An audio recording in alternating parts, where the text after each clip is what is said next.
এই যে একটি ফাইব্রাস ব্যান্ড আপনারা নিশ্চয়ই খেয়াল করছেন, এটার নামই হচ্ছে সাইনেকিয়া।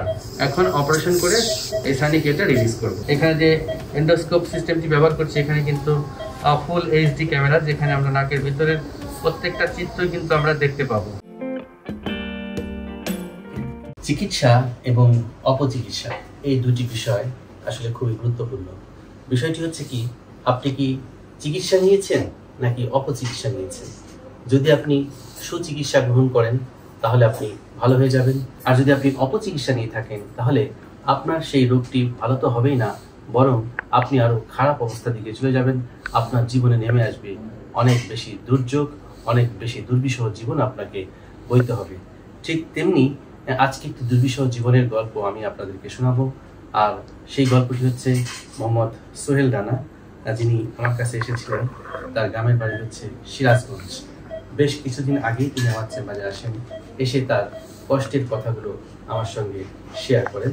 আমি আজকে তার একটি অপারেশনে যাচ্ছি এবং সে কিভাবে অপচিকিৎসার শিকার হয়েছে এবং সেই অপচিকিৎসার ফলে তার কি কি ক্ষতি হয়েছে, জটিলতা হয়েছে, A to Z আমি আপনাদের সঙ্গে শেয়ার করব। যেহেতু আমি একজন নাক কান গলা রোগ বিশেষজ্ঞ এবং হেড নেক সার্জন, আমাকে নিয়মিতই অপারেশন করতে হয়। তো সেই অপারেশন করতে যেয়ে আমি অনেক জটিলতাগুলো ফেস করি, যেটা অপচিকিৎসার ফলে মূলত হয়ে থাকে। গ্রামগঞ্জে যে ঘটনাটি ঘটে, যে কিছু হলেই গ্রামের সাধারণ মানুষরা আসলে অনেকটাই অপচিকিৎসার শিকার হয়ে থাকে। এখন একটা কিছু হলেই নাকের মধ্যে প্রথমে যে বিষয়টি উঠে আসে যে আমার নাকের মধ্যে হয়তো পলিপের সমস্যা হয়েছে বা পলিপ আছে। ম্যাক্সিমাম ক্ষেত্রে কিন্তু এখানে একটা ভুল হয়ে যায়।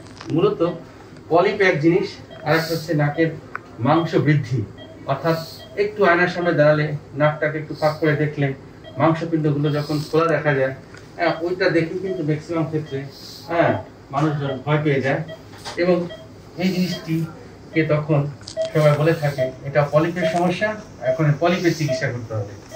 আর এই পলিপের চিকিৎসা হিসেবে অনেকে অপচিকিৎসার শিকার হয়ে থাকে, আর সেটি হচ্ছে নাকের মধ্যে অ্যাসিডিক কিছু সাবস্টেন্স দিয়ে, কিছু কোয়াক আছে, হাতুড়ি আছে, তারা এই অ্যাসিড দিয়ে, কেমিক্যাল যে সাবস্টেন্স সেটি দিয়ে মূলত নাকের টার্মিনেটগুলোকে বার্ন করে দেয়, মানে সোজা বাংলায় হচ্ছে পুড়িয়ে দেয়। এই পোড়ানোর ফলে কি হতে পারে, হয়তোবা ওই মাংসগুলা কিছুটা মানে চুপসে যায় বার্ন হওয়ার ফলে, সাময়িকভাবে কিছুটা হয়তোবা তাদের দম নিতে বা শ্বাস প্রশ্বাস নিতে একটু আরাম লাগে, কিন্তু এটার কনসিকুয়েন্স বা এটার পরবর্তী যে জটিলতা যে কতটা ভয়ঙ্কর হতে পারে সেটা আসলে আপনারা অনেকে হয়তো জানেন না। এখন আমি যে অপারেশনটি করতে যাচ্ছি, আপনারা একটু খেয়াল করুন। আমার পেশেন্টস এখন আন্ডার জেনারেল অ্যানেস্থেসিয়া আছে।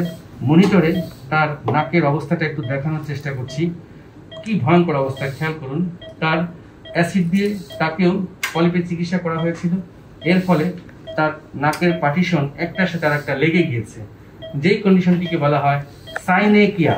এর ফলে আলটিমেটলি কিন্তু সে নাক দিয়ে দম নিতে পারছে না। এখানে যে এন্ডোস্কোপ সিস্টেমটি ব্যবহার করছি, এখানে কিন্তু ফুল এইচডি ক্যামেরা, যেখানে আমরা নাকের ভিতরের প্রত্যেকটা চিত্রই কিন্তু আমরা দেখতে পাবো। এই যে একটি ফাইব্রাস ব্যান্ড আপনারা নিশ্চয়ই খেয়াল করছেন, এটার নামই হচ্ছে সাইনেকিয়া। এই যে সাইনেকিয়াটা কেন হয়েছে, কারণ যে কোয়াক বা হাতুড়ে অ্যাসিড ব্যবহার করেছিল, সেই অ্যাসিড দিয়ে এই যে এগুলো হচ্ছে টার্মিনেট, এই টার্মিনেটগুলোকে পুড়িয়ে দিয়েছে। যখন এখানে অ্যাসিড মেরেছে তখন এই জায়গাটা তখন বার্ন হয়েছে, সারফেসটা র হয়েছে।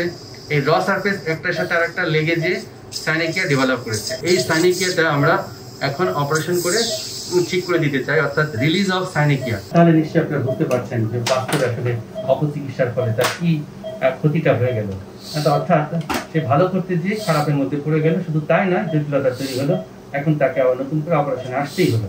মূলত এই রোগীটির ক্ষেত্রে কি হয়েছে, এই রোগীটির আসলে অ্যালার্জিক রাইনাইটিসের সমস্যা হয়েছে, সাইনোসাইটিসের সমস্যা হয়েছে, নাকের হাড় বাঁকা রয়েছে, মাংস খোলা ছিল।